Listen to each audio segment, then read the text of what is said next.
Hello dears, എല്ലാവർക്കും സാന്ത്വനം രണ്ടാം ഭാഗം പുത്തൻ പ്രൊമോ വിശേഷങ്ങളിലേക്ക് സ്വാഗതം. അപ്പൊ ഇന്നത്തെ ഒരു പ്രൊമോയിൽ നമ്മുടെ ആര്യനും ഇത്രയും തിരികെ ദൈവമംഗലത്തേക്ക് എത്തിയിരിക്കുകയാണല്ലേ.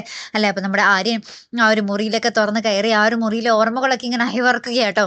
അപ്പോഴാണ് നമ്മുടെ ചേട്ടന്മാരൊക്കെ വന്ന് നമ്മുടെ ആര്യനോട് ഇങ്ങനെ പറയുന്നുണ്ട്, എടാ അച്ഛന് ഇത്രയും പ്രായമായല്ലോ, കുറച്ച് പിടിവാശികളൊക്കെ കാണും, നീ ഒന്നും കണ്ടില്ല കേട്ടില്ല എന്ന് നിന്നേക്കണം എന്ന് പറയുന്നുണ്ട്. അപ്പൊ ആര്യൻ പറയുന്നുണ്ട്, ശരി ഞാൻ മാക്സിമം കഴിവതും ഒഴിഞ്ഞു പൊക്കോളാം, എന്റെ ചേട്ടന്മാരുടെ സന്തോഷമാണ് എനിക്ക് വലുത് എന്നൊക്കെ പറഞ്ഞ് പിന്നെ അവർ തമ്മിൽ ആ ഒരു അടിയും പിടിയും രസകരമായിട്ടുള്ള ഒരു നിമിഷങ്ങൾ തന്നെയാട്ടോ നമുക്ക് കാണുവാൻ സാധിച്ചത്. പിന്നീട് അടുക്കളയിൽ നമ്മുടെ മീനാക്ഷി, നമ്മുടെ മിത്രയും നമ്മുടെ ഗോമതിയും കൂടെ നിന്നിങ്ങനെ പണി ചെയ്യുമായിരുന്നു കേട്ടോ. അപ്പൊ നമ്മുടെ മീനാക്ഷി നമ്മുടെ ഗോമതിയുടെ അടുത്ത് പറയും, ഇത്രയും ഇത്രയും എന്താ പറയാ സമയം വൈകിയില്ല, അമ്മ മുറിയിലേക്ക് പൊക്കോ, അമ്മയുടെ ബാലേട്ടൻ ഇപ്പൊ കാത്തിരിക്കുമായിരിക്കും എന്ന് പറയുന്നതും നമ്മുടെ ബാലേട്ടൻ ഇങ്ങനെ നമ്മുടെ സ്വന്തം ബാലൻ ഇങ്ങനെ അങ്ങോട്ടും ഇങ്ങോട്ടും നമ്മുടെ ഗോമതിനെ നോക്കി നടക്കുവാട്ടോ. ഗോമതി എന്താ മുറിയിലോട്ട് വരാത്തേന്നും പറഞ്ഞിങ്ങനെ നടക്കുവാട്ടോ.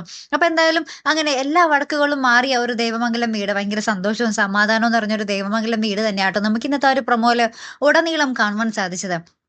അപ്പൊ ഇനിയും ഒരു പ്രശ്നങ്ങളും വരാതിരിക്കട്ടെ. ഇനി നമ്മുടെ കല്യാണമാണ് മെയിൻ വിഷയം. ആ ഒരു ചതിയിൽ നിന്നും എങ്ങനെ ഊരും, ഇനി നമ്മുടെ ശ്രീദേവി വന്നാൽ തന്നെ ആ ഒരു വീടായിട്ട് പൊരുത്തപ്പെട്ട് പോകുമോ എന്നൊക്കെയായിട്ട് നമുക്കിനി അറിയേണ്ടത് അല്ലേ. അപ്പൊ എന്തായാലും നമുക്ക് കാത്തിരുന്നതിനെ കാണാം. അപ്പൊ ഇതുപോലെ പ്രൊമോ റിവ്യൂസിനും എപ്പിസോഡ് റിവ്യൂസിനും ഒക്കെ നിങ്ങൾ മറക്കാതെ ചാനൽ സബ്സ്ക്രൈബ് ചെയ്യുക. അടുത്തൊരു വീഡിയോയുമായി വരുന്നത് വരയ്ക്കും ഗുഡ് ബൈ.